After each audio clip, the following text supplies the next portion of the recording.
comment, we might look into this. Yeah. Chrysanthemum flowers resolve pink eye, often taken as a tea. I wonder if that would help cattle or add it to pasture forage. I don't know if it would do the same thing as it does with people. I know that like iodine helps. We know that being alkaline, like if their body is alkaline, it'll help. We've got some things. We've got some things in the works that we're trying out. Garlic is good at preventing flies. Yeah, we got a lot of things that we're in the works right now. But the problem with pink eye is it's really something that occurred, 3 weeks, a month prior. Maybe a stressor of some kind that like weakened their immune system and they started to get infected. So there's not a lot, once you visually start seeing it, there's not a lot you can do immediately to make it go away. It'll just take time to go away, and then hopefully you've adjusted your management, or you just don't make a mistake that you had made prior.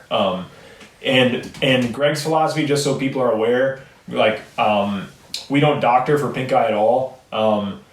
He's tried in the past when he was running stockers, he had to, and he said it was just so hit or miss. Sometimes it would work, sometimes it wouldn't. It would stress the animal out. A lot of the time he felt like it was just making them sicker as a result because they were getting stressed from being handled and putting patch in their eye and being poked and prodded and whatever, and versus just resolving it on its own. And there's a lot of different strains of pink eye, so it's like 27 or something. It's very difficult to just give them a vaccination or give them some medicine or whatever, and it just resolves. So it's one of those things that he's decided we just don't treat for it. And I would say the vast majority of cases, they'll either get a little bit of a cloudy eye or a little bit of a like white dot or a little blue tint to their eye that eventually sort of starts to recover. It's pretty rare that they lose the eye or go completely blind and never recover. There's some that happen. It does happen, but it's no by no means the close to even half. I can think of like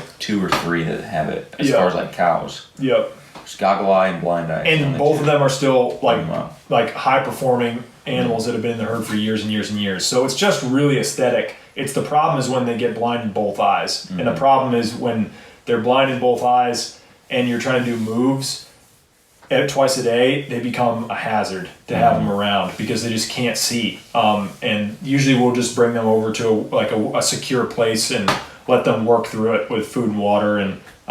And once they recover enough to get back with everybody else, we get them back to everybody else. So we've got a couple that are gonna have to probably do that when we get by the corral next. And by blind, it's just temporary. Yeah, it's not permanent. They just have obstructed vision. Yep. Any difference on the number of flies using parasitic wasps on the manure? We haven't noticed a difference. Not yet, at least. I don't know how long it takes to take into effect. Yeah. I'm not necessarily sure it's even really a good solution for this kind of a system, just because we move so quickly and we're rarely in one spot for more than a couple hours at a time. By the time we get back to that spot, it's 2 months down the road. The fly cycle is completely broken already. So it probably did. I mean, I guess it probably does work for certain scenarios, but I mean, we haven't noticed a difference. Now, talk to me, whatever, in a couple weeks, maybe it'll be different, but at this point, I don't really notice a difference at all. Yeah.